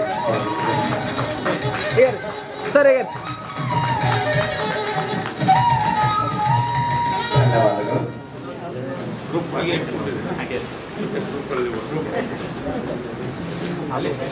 ಇನ್ನೊಬ್ಬ ಚಿಂತಕರಾದಂಥ ಶ್ರೀ ಸಿದ್ದಪ್ಪ ತಳ್ಳಳ್ಳಿ ಕಾಕನವರು ಮುಂದೆ ಆಸನದಲ್ಲಿ ಆಸೀನರಾಗಬೇಕಾಗಿ ಅವರಲ್ಲಿ ವಿನಂತಿ. ಅವರಿಗೆ ಈ ವರ್ಷದ 2022ನೇ ಸಾಲಿನ ಅವ್ವ ಗೌರವ ಪ್ರಶಸ್ತಿ. ಸಿದ್ದಪ್ಪ ತಳ್ಳಳ್ಳಿ ಅಂದರೆ ಸೇಡಂನಲ್ಲಿ ಒಬ್ಬ ಕನ್ನಡದ ಕಟ್ಟಾಳು. ಅವರು ಸದಾ ಕ್ರಿಯಾಶೀಲರಾಗಿರ್ತಕ್ಕಂಥ ಇವರು ಕನ್ನಡ ನಾಡು ನುಡಿಗೆ ಸೇವೆ ಸಲ್ಲಿಸಿರ್ತಕ್ಕಂಥ ಒಂದು ಸೇವೆಯನ್ನು ಪರಿಗಣಿಸಿ ಅವರು ಮಾಡತಕ್ಕಂಥ ಒಂದು ಸಮಾಜ ಸೇವೆ, ಸಾಹಿತ್ಯಿಕ ಸೇವೆ, ಧಾರ್ಮಿಕ ಸೇವೆ, ಹೀಗೆ ಒಂದಲ್ಲ ಎರಡಲ್ಲ ಸಾಹಿತ್ಯದ ಮತ್ತು ಬೇರೆ ಬೇರೆ ವಿಭಾಗಗಳಲ್ಲಿ ಸೇವೆಯನ್ನು ಸಲ್ಲಿಸಿರ್ತಕ್ಕಂಥ ಸಿದ್ದಪ್ಪ ತಳ್ಳಳ್ಳಿ ಕಾಕನವರಿಗೆ ಅವ್ವ ಗೌರವ ಪ್ರಶಸ್ತಿ. ಧನ್ಯವಾದಗಳು. ಶ್ರೀಮತಿ ಶಶಿಕಲಾ ಬಿ ಮಾಲಿಪಾಟೀಲ್. ಶ್ರೀಮತಿ ಶಶಿಕಲಾ ಬಿ ಮಾಲಿಪಾಟೀಲ್ ಅವರು ಮೊದಲು ಗುಲ್ಬರ್ಗದ ಮಹಿಳಾ ಪದವಿ ಪೂರ್ವ ಮಹಾವಿದ್ಯಾಲಯದಲ್ಲಿ ಉಪನ್ಯಾಸಕರಾಗಿ ಸೇವೆ ಸಲ್ಲಿಸಿ ಪ್ರಸ್ತುತ ಕಮಲಾಪುರ ತಾಲೂಕಿನ ಸರ್ಕಾರಿ ಪದವಿ ಪೂರ್ವ ಮಹಾವಿದ್ಯಾಲಯದಲ್ಲಿ ಪ್ರಾಚಾರ್ಯರಾಗಿ ಸೇವೆಯನ್ನು ಸಲ್ಲಿಸ್ತಾ ಇದ್ದಾರೆ. ಇವರು ಅನೇಕ ಬಡ ಮಕ್ಕಳಿಗೆ ಸಹಾಯ ಸಹಕಾರವನ್ನು ಮಾಡಿ ಒಳ್ಳೆಯ ಒಬ್ಬ ಪ್ರಾಚಾರ್ಯರಾಗಿ ಗುರುತಿಸಿಕೊಂಡಂತವರು. ಇವರು ಮೂಲತಃ ಕಮಲಾಪುರನವರು. ಇವರಿಗೆ ಇಂದು ಅವ್ವ ಗೌರವ ಪ್ರಶಸ್ತಿಯನ್ನು ನೀಡಿ ಗೌರವಿಸಲಾಗುತ್ತದೆ. ಧನ್ಯವಾದಗಳು.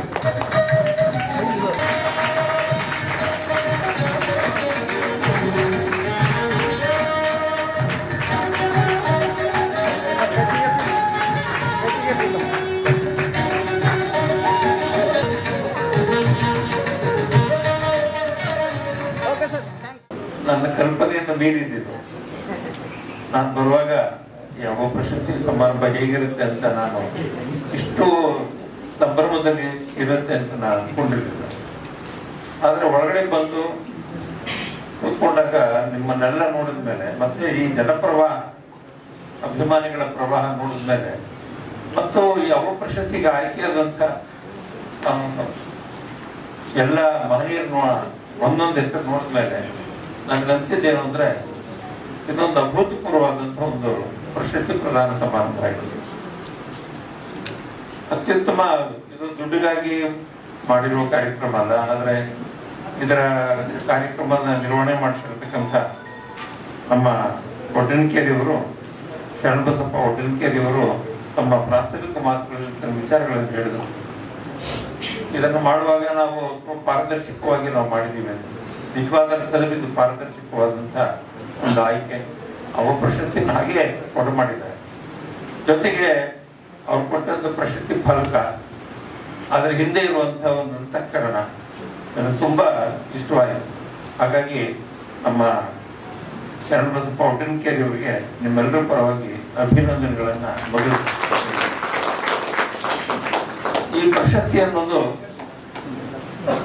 ರಾಷ್ಟ್ರೀಯ ಮತ್ತು ಅಂತಾರಾಷ್ಟ್ರೀಯ, ರಾಷ್ಟ್ರೀಯ ಮತ್ತು ರಾಜ್ಯ ಮಟ್ಟದ ಪ್ರಶಸ್ತಿಗಳನ್ನ ನಾವು ನೋಡಿದ್ದೀವಿ. ಕೆಲವು ಸಂಸ್ಥೆಗಳು ಕೊಡ್ತವೆ, ಕೆಲವು ಕೇಂದ್ರ ಸರ್ಕಾರ ಮತ್ತು ರಾಜ್ಯ ಸರ್ಕಾರಗಳು, ಮತ್ತು ಕೆಲವು ಸಂಘ ಸಂಸ್ಥೆಗಳನ್ನು ಕೊಡ್ತಾರೆ. ಇನ್ನು ಪ್ರಾದೇಶಿಕ ಮಟ್ಟದ ಪ್ರಶಸ್ತಿಗಳಿದೆಯಲ್ಲ, ಅದು ಒಂದು ಹಂತಗಳಲ್ಲಿ ಕೆಲಸಗಳನ್ನು ಮಾಡ್ತಾ ಇದೆ. ತುಂಬಾ ಕಡೆ ಆ ರೀತಿ ಪ್ರಶಸ್ತಿಗಳನ್ನು ಕೊಡ್ತಾರೆ. ಒಂದು ವಿಶೇಷ ಏನು ಅಂತ ಹೇಳಿದ್ರೆ, ಇಡೀ ದಕ್ಷಿಣ ಭಾರತದಲ್ಲಿ ಕರ್ನಾಟಕದಲ್ಲಿ ಅತಿ ಹೆಚ್ಚು ಪ್ರಶಸ್ತಿಗಳು ಕರ್ನಾಟಕದಲ್ಲಿ. ತಮಿಳುನಾಡಲ್ಲಾಗಲಿ, ಮಲಯಾಳಂನಲ್ಲಾಗಲಿ, ಆಂಧ್ರ ಪ್ರದೇಶದಲ್ಲಾಗಲಿ ಕರ್ನಾಟಕದಲ್ಲಿರುವಷ್ಟು ಪ್ರಶಸ್ತಿಗಳಲ್ಲಿಲ್ಲ. ಪ್ರಾದೇಶಿಕ ಮಟ್ಟದ ಪ್ರಶಸ್ತಿಗಳ ಸಂಖ್ಯೆಯನ್ನ ಇಲ್ಲಿ ಲೆಕ್ಕ ಹಾಕಿದ್ರೆ ಅದು ಏಕೆಂದ್ರೆ ಆ ಮಟ್ಟದ ಈ ರೀತಿ ಪ್ರಶಸ್ತಿಗಳನ್ನು ಪಡೆಯುವ ಲೇಖಕರು, ಸಾಹಿತಿಗಳು, ವಿದ್ವಾಂಸರು, ಕವಿಗಳು, ಚಿಂತಕರು ಇರೋ ಹಾಗೇನೆ ಅದಕ್ಕೆ ದಂಡಿಯಾಗಿ ನಮ್ಮಲ್ಲಿ ಲೇಖಕರು ಆ ಮಟ್ಟದ ಲೇಖಕರಿದ್ದಾರೆ. ನಿಮಗೆ ನಮ್ಮ ಕರ್ನಾಟಕದಲ್ಲಿ ಸಮಕಾಲೀನ ಈಗ 22ನೇ ಶತಮಾನದಲ್ಲಿ, ಈಗ 2022, 21ನೇ ಶತಮಾನದಲ್ಲಿ ಕರ್ನಾಟಕದಲ್ಲಿರುವಷ್ಟು ಅತ್ಯುತ್ತಮ ಲೇಖಕರು, ಅತ್ಯುತ್ತಮ ವಿದ್ವಾಂಸರು, ಒಳ್ಳೆ ಪ್ರಕಾಶಕರು, ಮುದ್ರಕರು, ಚಿಂತಕರು ಆಂಧ್ರದಲ್ಲಾಗ್ಲಿ, ತಮಿಳುನಾಡಲ್ಲಾಗ್ಲಿ, ಕೇರಳದಲ್ಲಾಗ್ಲಿ, ದಕ್ಷಿಣ ಭಾರತದಲ್ಲಿ ನಮ್ಮ ಸಂಖ್ಯೆಗಿಂತಲೂ ಕಡಿಮೆ ಇದ್ದಾರೆ ಅಂತ ಹೇಳಿದ್ರೆ ಅತಿಶಯೋಕ್ತಿ ಅಲ್ಲ. ಯಾಕೆಂದ್ರೆ ಈ ಪ್ರಶಸ್ತಿಯ ಪ್ರಧಾನದ ವಿಷಯ ಮತ್ತು ಅದಕ್ಕೆ ಸಂಬಂಧಪಟ್ಟ ಹಾಗೆ ಇರುವ ಈ ಇಡೀ ಕರ್ನಾಟಕದ, ನಮ್ಮ ದಕ್ಷಿಣ ಕರ್ನಾಟಕ, ಮಧ್ಯ ಕರ್ನಾಟಕ, ಉತ್ತರ ಕರ್ನಾಟಕ, ಕಲ್ಯಾಣ ಕರ್ನಾಟಕ ಮತ್ತು ಕಿತ್ತೂರು ಕರ್ನಾಟಕ, ಕರಾವಳಿ ಕರ್ನಾಟಕ, ಇಡೀ ಇಷ್ಟು ಭಾಗಗಳಲ್ಲಿ ಲೆಕ್ಕ ಹಾಕಿದ್ರೆ ತುಂಬಾ ಜನ ಲೇಖಕರಿರೋದು, ತುಂಬಾ ಕವಿಗಳಿರೋದು, ಸಾಹಿತ್ಯಗಳಿರೋದು, ವಿದ್ವಾಂಸರಿರೋದು ಕರ್ನಾಟಕದಲ್ಲಿ ಅಂತ ಹೇಳಿದ್ರೆ ಇದನ್ನ ಒಂದು ಸ್ಟ್ಯಾಟಿಸ್ಟಿಕ್ಸ್ ಮಾಡಿದೀವಿ ನಾವು. ನಾನು ಕನ್ನಡ ಪುಸ್ತಕ ಪ್ರಾಧಿಕಾರದಲ್ಲಿ ಅಧ್ಯಕ್ಷ ಆಗಿದ್ದಾಗ ಇದೊಂದು ಯೋಜನೆ ಮಾಡಿದೆ. ನಂತರದಲ್ಲಿ ಖಾಸಗಿಯಾಗಿ ಕೆಲವರೆಲ್ಲ ಇದನ್ನ ಯೋಚನೆ ಮಾಡಿದಾಗ ಕರ್ನಾಟಕದಲ್ಲಿ ತುಂಬಾ ಲೇಖಕರಿದ್ದಾರೆ, ತುಂಬಾ ಚಿಂತಕರಿದ್ದಾರೆ, ತುಂಬಾ ಅತ್ಯುತ್ತಮ ಬರಹಗಾರರು ನಮ್ಮ ಸಮಕಾಲೀನಲ್ಲಿ ಉತ್ತಮ ಬರಹಗಾರರು ನಮ್ಮಲ್ಲಿದ್ದಾರೆ. ಇದನ್ನ ಗಮನದಲ್ಲಿ ತಗೊಂಡ್ರೆ ಪ್ರಾದೇಶಿಕ ಪ್ರಶಸ್ತಿಗಳ ವಿತರಣೆ ಮಾಡುವ ಈ ಬಗ್ಗೆ ಸಂಘ ಸಂಸ್ಥೆಗಳಿಗೆ ಒಂದು ರೀತಿಯ ಒಂದು ತಾಯಿತನ ಅನ್ನೋದು ಇದ್ದೇ ಇದೆ. ಯಾಕೆಂದ್ರೆ ಈ ಅವ ಪ್ರಶಸ್ತಿ ಕೊಡ್ತಿರುವ ಶರಣಬಸಪ್ಪ ಒಡ್ಡನ್ಕೇರಿ ಮತ್ತು ಅವರ ಇಡೀ ಬಳಗ ಏನಿದೆಯೋ ಆ ಬಳಗದ ಹಿಂದಿರುವ ಒಂದು ಮನಸ್ಸು, ತನ್ನ ಕುಟುಂಬ ಯಾವುದಕ್ಕಾಗಿ ಸಮಾಜಕ್ಕಾಗಿ ದುಡಿತೋ, ಸಮಾಜದಿಂದ ಏನ್ ಪಡಿತೋ, ಮತ್ತೆ ಸಮಾಜಕ್ಕೆ ಕೊಡಮಾಡುವಂತ ಒಂದು ಪ್ರಕ್ರಿಯೆಯನ್ನ ಇವತ್ತಿನ ಈ ಪ್ರಧಾನ ಸಮಾರಂಭದಲ್ಲಿ ನಾನು ಅದನ್ನ ಹೆಚ್ಚು ಗಮನಿಸಿದ್ದೇನೆ. ಅದೇ ರೀತಿಯಲ್ಲೇ ನಮ್ಮ ಮಹಿಪಾಲ್ ರೆಡ್ಡಿ ಅವರು ಅಮ್ಮ ಪ್ರಶಸ್ತಿ ಕೊಡ್ತಾರೆ. ಇಲ್ಲಿ ಅವ್ವ, ಅಲ್ಲಿ ಅಮ್ಮ. ಈ ತಾಯಿತನದ ಬಳಕೆ ಇದೆಯಲ್ಲ, ಇದು ತುಂಬಾ ಕಡೆ ಇದೆ. ಮತ್ತು ಕೆಲವು ಕಡೆ ಅವರ ತಾಯಿ ಹೆಸರುಗಳಲ್ಲಿ ಕೊಡ್ತಾರೆ, ತಂದೆ ಹೆಸರಲ್ಲಿ ಕೊಡ್ತಾರೆ. ಈ ತಾಯಿ, ತಂದೆ, ಈ ಕುಟುಂಬದ ಹೆಸರುಗಳಲ್ಲಿ ಕೊಡುವ ಈ ಪ್ರಶಸ್ತಿ ಇದೆಯಲ್ಲ, ಇದು ರಾಜ್ಯ ಮಟ್ಟದ ಪ್ರಶಸ್ತಿಗಳಿಗಿಂತ, ರಾಷ್ಟ್ರೀಯ ಮಟ್ಟದ ಪ್ರಶಸ್ತಿಗಳಿಗಿಂತ, ಅಂತಾರಾಷ್ಟ್ರೀಯ ಮಟ್ಟದ ಪ್ರಶಸ್ತಿಗಳಿಗಿಂತ ತುಂಬಾ ಗಣ್ಯವಾದದ್ದು, ತುಂಬಾ ಮಾನ್ಯವಾದದ್ದು. ಈ ಗಣ್ಯ ಮತ್ತು ಮಾನ್ಯ ಅನ್ನೋದನ್ನ ಬೇಕಾಗಿ ಈ ಮಾತನ್ನು ಹೇಳ್ತಿದ್ದೆ. ಯಾಕೆಂದ್ರೆ ಅಲ್ಲಿ ರಾಜ್ಯ ಮಟ್ಟದ ಪ್ರಶಸ್ತಿಗಳಲ್ಲಾಗ್ಲಿ, ರಾಷ್ಟ್ರೀಯ ಮಟ್ಟದ ಪ್ರಶಸ್ತಿಗಳಾಗಲಿ ಅಂತಾರಾಷ್ಟ್ರೀಯ ಮಟ್ಟದ ಪ್ರಶಸ್ತಿಗಳಲ್ಲಿ ಅದರ ರೀತಿ ಕ್ರಮಗಳು ತುಂಬಾ ಇರುತ್ತೆ ಬೇರೆ ಬೇರೆ. ಅವುಗಳಲ್ಲಿ ಆಯ್ಕೆ ಆಗುವ ವಿಧಾನ ಅದೆಲ್ಲ ತುಂಬಾ ಬೇರೆ ಬೇರೆ ರೀತಿಯ ಸ್ಟ್ಯಾಟಿಕ್ಸ್ ಗಳೆಲ್ಲ ಬರುತ್ತೆ. ಈಗ ನಾವೇ ಅನೇಕ ರಾಷ್ಟ್ರೀಯ ಮಟ್ಟದ ಮತ್ತು ರಾಜ್ಯ ಮಟ್ಟದ ಪ್ರಶಸ್ತಿ ಆಯ್ಕೆ ಸಮಿತಿಯಲ್ಲಿ ಇದ್ದಾಗ ನಾವು ಇಂಥವ್ರೊಬ್ಬರನ್ನ ಆಯ್ಕೆ ಮಾಡ್ಬೇಕು ಅಂತ ಅನ್ಕೊಂಡಿರ್ತೀವಿ. ಆದ್ರೆ ಅದರ ಮೇಲಕ್ಕೆ ಹೋಗಿ ಕೆಳಕ್ಕೆ ಹೇಗ್ ಬೀಳುತ್ತೆ ಅಂತ ನೋಡಿದಾಗ ನಮ್ಗೆ ಆಶ್ಚರ್ಯ ಆಗುತ್ತೆ, ಇದನ್ನ ಹೇಗಪ್ಪ ಇದು ಅಂತ. ಅಲ್ಲಿ ಪ್ರಾದೇಶಿಕವಾದಂತಹ ಪ್ರಶ್ನೆ, ಜಾತಿ ಪ್ರಶ್ನೆ, ಅಲ್ಲಿ ಯಾವ್ಯಾವುದೋ ಬೇರೆ ಬೇರೆಯ ಕ್ರಮಗಳೆಲ್ಲ ಇರುತ್ತದೆ. ಹಾಗಾಗಿ ರಾಜ್ಯ ಮಟ್ಟದ ಪ್ರಶಸ್ತಿಗಳಲ್ಲಿ 50ರಿಂದ 60% ಗುಣಾತ್ಮಕವಾಗಿದ್ರು ಈ ಪ್ರಾದೇಶಿಕ ಮಟ್ಟದ ಸಂಘ ಸಂಸ್ಥೆಗಳು ಕೂಡ ಪ್ರಶಸ್ತಿ ಇದೆಯಲ್ಲ, ಇದು ಆ ಪ್ರಶಸ್ತಿಗೆ ಸಮವಾದದ್ದು ಮತ್ತು ಅದಕ್ಕಿಂತ ಗಣ್ಯವಾದದ್ದು, ಮಾನ್ಯವಾದದ್ದು ಅಂತ ಹೇಳೋದು ನಾನು ಈ ದೃಷ್ಟಿಯಿಂದ. ಅದರಿಂದ ಇವತ್ತು ನಮ್ಮ HK ಪೋತೆ ಅವರು, ನಮ್ಮ ಸಿದ್ದರಾಮ ಹೊನ್ಕಲ್ ಅವರು, ಡಾಕ್ಟರ್ ಸತೀಶ್ ಕುಮಾರ್ ಹೊಸಮನಿ ಅವರು, ಡಾಕ್ಟರ್ ವಿಜಯಕುಮಾರಿ ಕರಿಕಲ್ ಅವರು, ಸಿದ್ದಪ್ಪ ತಳ್ಳಳ್ಳಿ ಅವರು, ಶ್ರೀಮತಿ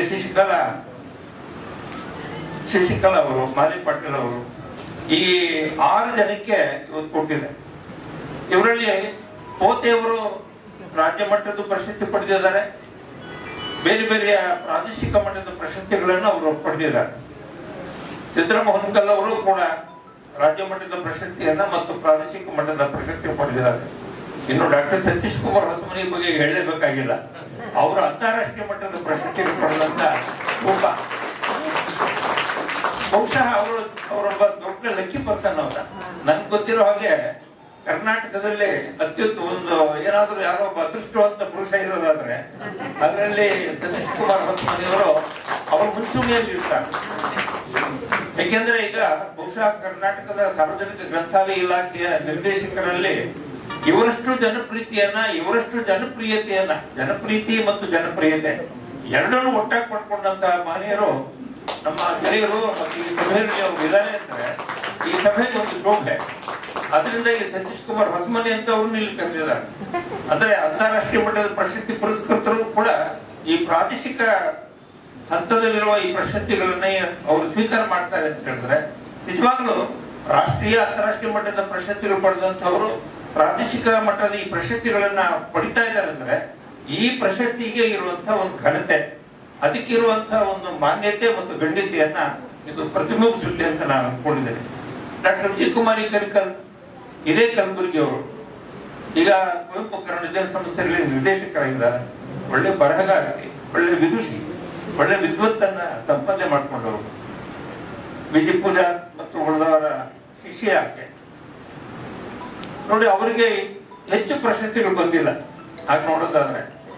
ಆದ್ರೆ ಅವ್ರಿಗೆ ಈಗ ನೀವು ಕಲಬುರಗಿನಲ್ಲಿ ಈ ಪ್ರಶಸ್ತಿ ಕೊಡೋ ಮೂಲಕ ಇಲ್ಲಿನ ತವರು ಮನೆಯ ಒಂದು ಪ್ರಶಸ್ತಿಗೆ ಅವ್ರ ಪಾತ್ರ ಆಗ್ತಾ ಇದ್ದಾರೆ ಅಂತ ಗೊತ್ತಿರೋ ಹಾಗೆ.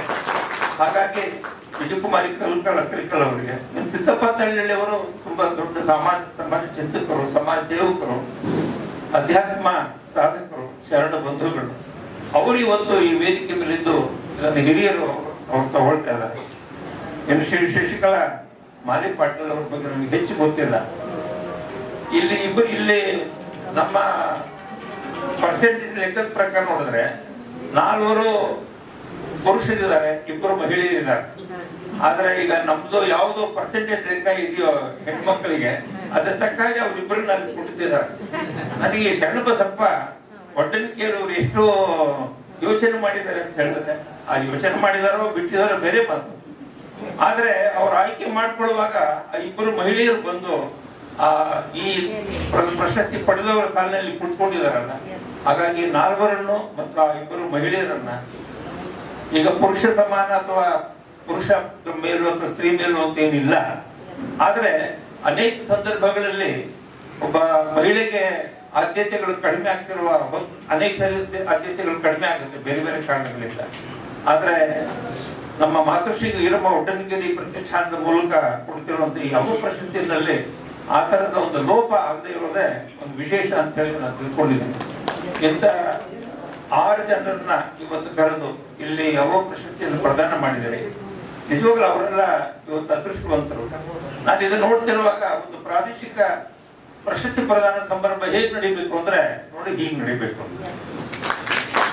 ಯಾವುದೇ ಪ್ರಾದೇಶಿಕ ಪ್ರಶಸ್ತಿ ಪ್ರದಾನ ಸಮಾರಂಭ ನಡೆಯುವುದಾದ್ರೆ ನೀವೆಲ್ಲ ಇಷ್ಟು ಜನ ಬಂದಿದ್ದಾರೆ, ನೀವೆಲ್ಲ ಬಂದು ಇದರೊಳಗಡೆ ಈ ಪ್ರಶಸ್ತಿ ಪ್ರದಾನ ಸಮಾರಂಭದಲ್ಲಿ ಭಾಗವಹಿಸಿದ್ದೀರಿ ಅಂದ್ರೆ ಈ ಪ್ರಶಸ್ತಿಗೆ ಇರುವಂತ ಒಂದು ಹಿರಿಮೆ, ಅದಕ್ಕಿರುವ ಗರಿಮೆ, ಅದಕ್ಕಿರುವಂತ ಒಂದು ಮಾನ್ಯತೆಯನ್ನ ನೀವೆಲ್ಲ ಅದಕ್ಕೆ ಅಂಕಿತ ಹಾಕ್ತಾ ಇದ್ದೀರಿ ಅಂತ ತಿಳ್ಕೊಳ್ತಾ ಈ ವಿಷಯದಲ್ಲಿ ಇನ್ನು ಹೆಚ್ಚೇನು ಮಾತಾಡಬೇಕಾದ ಅಗತ್ಯ ಇಲ್ಲ. ನಾನು ಒಂದು 10 ನಿಮಿಷ ಮಾತಾಡ್ತೀನಿ ಅಂತ ನಾನು ಅಧ್ಯಕ್ಷರಾದ ಅಕ್ಕೋಣ ಅವರಿಗೆ ನಾನು ಹೇಳಿದ್ದೆ.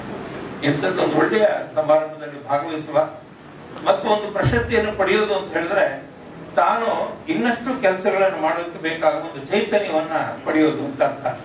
ಈಗ ಇವರೆಲ್ಲ ಅನೇಕ ಪ್ರಶಸ್ತಿ ಪಡೆದಿದ್ದ ನಿಜ, ನಾವು ಜೀವಮಾನದಲ್ಲಿ ಅನೇಕ ಪ್ರಶಸ್ತಿಗಳು ಪಡಿತಾ ಹೋಗ್ತೀವಿ.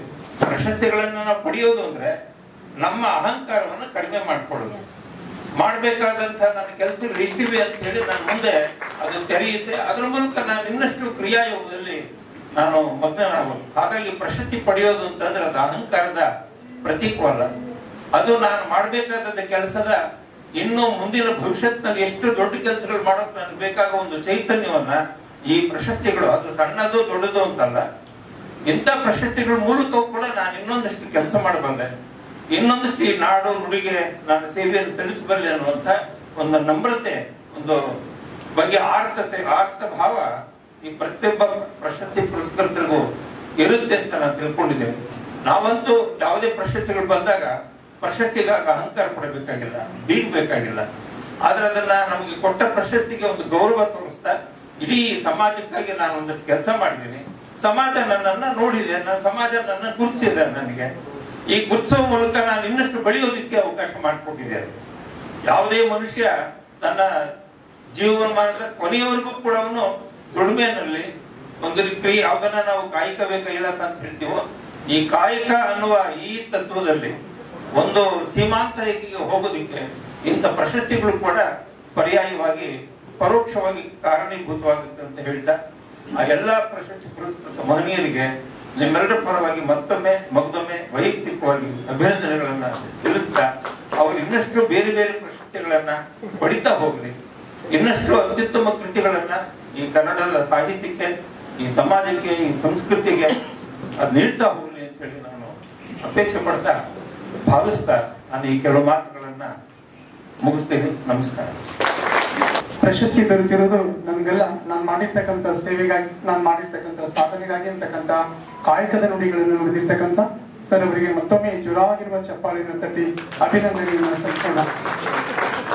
ಈಗ ಮತ್ತೋರ್ವ ಮುಖ್ಯ ಅತಿಥಿಗಳಾಗಿರ್ತಕ್ಕಂಥ ಈ ದಿನದ ಕೃತಿಗಳ ಲೋಕಾರ್ಪಣೆಯನ್ನು ಮಾಡಿರುವ ಶ್ರೀ ಬಸವರಾಜ್ ಕೋಲಿಕ್ ಸರ್ ಅವರು, ಪ್ರಕಾಶಕರು ಶ್ರೀ ಸಿದ್ಧಲಿಂಗೇಶ್ವರ ಪ್ರಕಾಶನ ಕಲಬುರಗಿ ಸರ್ ಅವರು ವೇದಿಕೆಯನ್ನು ಉದ್ದೇಶಿಸಿ ಮಾತನಾಡಬೇಕಾಗಿ ಅವರಲ್ಲಿ ಕೇಳ್ಕೊಳ್ತೇನೆ. ಈ ಪ್ರಕಾಶನ ಕ್ಷೇತ್ರಕ್ಕೆ ನಾನು ಯಾಕೆ ಬಂದೆ ಅನ್ನೋದೊಂದು ಸಣ್ಣ ವಿಷಯ ನಮ್ಮ ಗಮನಕ್ಕೆ ತರಬೇಕು. ಕರ್ನಾಟಕ ವಿಶ್ವವಿದ್ಯಾಲಯದಿಂದ ಗುಲ್ಬರ್ಗಾ ವಿಶ್ವವಿದ್ಯಾಲಯ ಏರ್ಪಟ್ಟಾದಾಗ ನಾನು ಒಬ್ಬ ಪುಸ್ತಕ ವ್ಯಾಪಾರಿಯಾಗಿ ಪ್ರಕಾಶಕ ಆಗಿರಲಿಲ್ಲ. ಆ ಸಿಲೆಬಸ್ ಅನುಗುಣವಾಗಿ ಯಾವ ಪುಸ್ತಕಗಳನ್ನು ನಮ್ಮ ಸಿಗ್ತಾ ಇರಲಿಲ್ಲ ಮತ್ತು ಬೆಂಗಳೂರು, ಮೈಸೂರು, ಧಾರವಾಡದ ಪುಸ್ತಕಗಳನ್ನೇ ನಮ್ಮ ಈ ಭಾಗದಲ್ಲಿ ತರಿಸಿ ಮಕ್ಕಳಿಗೆ ಕೊಡಬೇಕಾಗ್ತದೆ. ನಾನು ಸಾಕಷ್ಟು ಚಿಂತನೆ ಮಾಡಿದೆ. ಅಧ್ಯಾಪಕರು ವಿಶ್ವವಿದ್ಯಾಲಯಗಳಲ್ಲಿ, ಗ್ರಂಥಾಲಯಗಳಲ್ಲಿ ಬೇರೆ ಬೇರೆ ರೆಫರೆನ್ಸ್ ಪುಸ್ತಕ ತಗೊಂಡು ಪಾಠ ಮಾಡ್ಬೋದಾಗಿತ್ತು. ಆದರೆ ಮಕ್ಕಳಿಗೆ ಇಡೀ ಸಿಲೆಬಸ್ ಅನುಗುಣವಾಗಿ ಒಂದೇ ಪುಸ್ತಕದಲ್ಲಿ ಸಿಲೆಬಸ್ ಸಿಗ್ತಾ ಇರಲಿಲ್ಲ. ಆ ಒಂದು ಮಗುವನ್ನ ನಾನು ಈ ಪ್ರಕಾಶನ ಕ್ಷೇತ್ರಕ್ಕೆ ಕಾಯಲಿಕ್ಕೆ ಕಾರಣ ಆಯಿತು. ಅದಕ್ಕೆ ಗುಲ್ಬರ್ಗಾ ವಿಶ್ವವಿದ್ಯಾಲಯಕ್ಕೂ ಇವತ್ತಿಗೂ ನಾನು ಋಣಭಾರವಾಗಿದ್ದೇನೆ. ಗುಲ್ಬರ್ಗಾ ವಿಶ್ವವಿದ್ಯಾಲಯ ಪ್ರಕಾರ ಪ್ರೊಫೆಸರ್ ಕೌಟೇಶ್ ಅವರ ಒಂದು ಪುಸ್ತಕ ಪ್ರಥಮ ಬಾರಿಯಾಗಿ ನಾನು ಪ್ರಕಾಶನ ಮಾಡಿದೆ.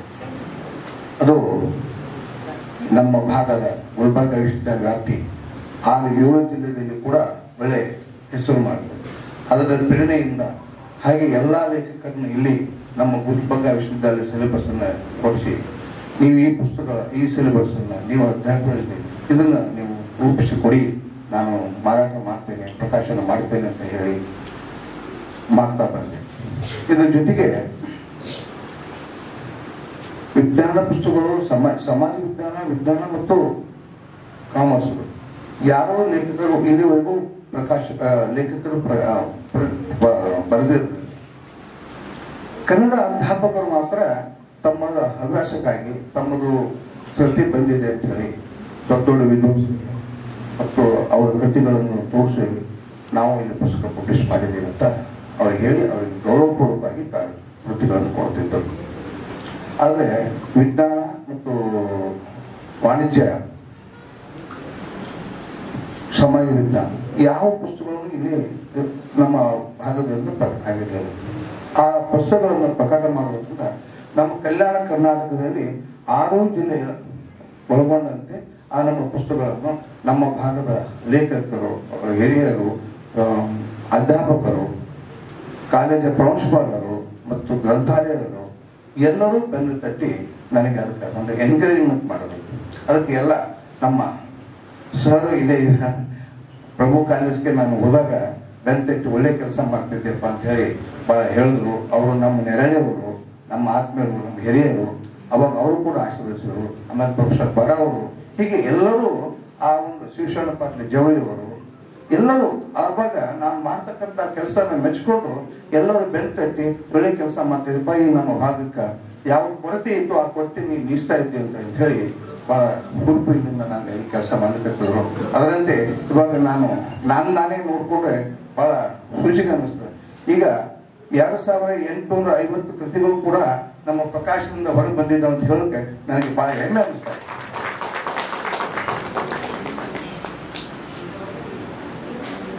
ಪುಸ್ತಕಗಳು ಸಂಖ್ಯೆ ದೊಡ್ಡದಾದಾಗೆ ಸರ್ ಹೇಳಿದಾಗೆ ಜವಾಬ್ದಾರಿ ಕೂಡ ಜಾಸ್ತಿ ಆಗುತ್ತೆ. ಯಾಕಂದ್ರೆ ಒಳಗಡೆ ವಿಷಯ ನಾನು ತಜ್ಞ ಅಲ್ಲ, ಆದರೂ ಕೂಡ ತಜ್ಞರ ಜೊತೆ ಸಮಾಲೋಚಿಸಿ ಅವ್ರನ್ನ ಕೃತಿಯನ್ನು ಪರಿಶೀಲಿಸಿ ಮಾಡಿಸಿ ನಾನು ಪ್ರಕಾಶನ ಮಾಡ್ತೇನೆ. ಅದಕ್ಕೆ ನಮ್ಮದೇ ಆದಂಥ ಒಂದು ಸಲಹಾ ಸಮಿತಿ ಇದೆ. ಸಮಾಜ ಅವರೆಲ್ಲರೂ ಒಪ್ಪಿಗೆ ಕೊಟ್ಟು ಬೇಕಾದ್ರೆ ನಾನು ಅದನ್ನು ಪ್ರಕಾಶನ ಮಾಡಲಿಕ್ಕೆ ಹೋಗ್ತಾ ಇದ್ದೇನೆ. ಆದರೆ ಈಗ NEP ಸಿಲೆಬಸ್ ಬರೋದ್ರಿಂದ, ಹೊಸದಾಗಿ NEP ಬರೋದ್ರಿಂದ ಅದು ನಮ್ಮ ಭಾಗದ ಲೆಕ್ಕದಲ್ಲಿ ಎಲ್ಲರಿಗೂ ಆ ಸಿಲೆಬಸ್ನ ಕೊಡಿಸಿ ಪುಸ್ತಕನ ಬರೆಸೋಕ್ಕೆ ಕೊಟ್ಟೆ. ಕರ್ನಾಟಕದಲ್ಲಿ ಮೊಟ್ಟ ಮೊದಲಿಗೆ ನಮ್ಮ ಭಾರತ ದೇಶದಲ್ಲೇ NEP ಸಿಲೆಬಸ್ ಮಾಡಬೇಕು ಅಂತ ಆಲೋಚನೆ ಸರ್ಕಾರ ಮಾಡ್ತೇವೆ. ಅದನ್ನು ಇಂಪ್ಲಿಮೆಂಟ್ ಮಾಡಿದವರು ಕರ್ನಾಟಕ ಸರ್ಕಾರ, ನಮ್ಮ ಸತ್ಯನಾರಾಯಣ ಸರ್ ಅವರು, ಉನ್ನತ ಶಿಕ್ಷಣ ಸಚಿವರು. ಅದನ್ನು ಕಲಬುರಗಿ ವಿಶ್ವವಿದ್ಯಾಲಯದ ನಮ್ಮ ಕುಲಪತಿಗಳು, ನೆಚ್ಚಿನ ಕುಲಪತಿಗಳು, ಅವರು ಅದನ್ನು ಇಂಪ್ಲಿಮೆಂಟ್ ಮಾಡಿದ್ರು. ಆ ಪುಸ್ತಕಗಳನ್ನು ನಾನು ಬಿಡುಗಡೆ ಮಾಡುವಾಗ ನಮ್ಮ ಶಿಕ್ಷಣ ಸಚಿವರೇ ಬಂದು ಮತ್ತು ಕುಲಪತಿಗಳನ್ನು ಬಂದು ಆ ಪುಸ್ತಕಗಳನ್ನು ಬಿಡುಗಡೆ ಮಾಡಿದ್ರು. ಅದು ನಮಗೆ ಭಾಳ ಹೆಮ್ಮೆ ಅನ್ನಿಸ್ತು. ಅವ್ರ ಪ್ರೋತ್ಸಾಹ ನಮಗೆ ಇನ್ನೂ ನೆಮ್ಮದಿ ಅನ್ನಿಸ್ತು ಅಂತ ಹೇಳಿ. ಆಮೇಲೆ ಈಗ ವಡ್ಡನ್ಕೇರಿ ಅವರಿಗೆ ಕೂಡ ಅವರು B.Ed ಪುಸ್ತಕಗಳನ್ನು ಮೊದಲು ಅವ್ರ ಎಕನಾಮಿಕ್ಸ್ ಸಬ್ಜೆಕ್ಟ್ ಲೆಕ್ಚರ್ ಅಂತ ನಮ್ಗೆ ಗೊತ್ತೇ ಇರಲಿಲ್ಲ. ಅವರು ಬರೀ B.Ed ಕಾಲೇಜ್ ಇದ್ದು B.Ed ಪುಸ್ತಕಗಳು ಬರೀತಿದ್ರು, B.Ed ಪುಸ್ತಕ ಪಬ್ಲಿಷ್ ಮಾಡ್ತಿದ್ದೆ. ಯಾವಾಗ ಅವರು ನಾನು ಹಂಗೆ ಮಾತಾಡ್ಕೊಂಡು ಕೂತ, ಸರ್ ನಂದು ಎಕನಾಮಿಕ್ಸ್ ಸಬ್ಜೆಕ್ಟ್ ಅದ ಸರ್ ಅಂತಂದ್ರು. ಮತ್ತು ಇಷ್ಟು ದಿವಸ ನಾನು ಹೇಳಿದ್ರೆ ನೀವು ಎಕನಾಮಿಕ್ಸ್ ಸಬ್ಜೆಕ್ಟ್ ಅದ ಅಂತ.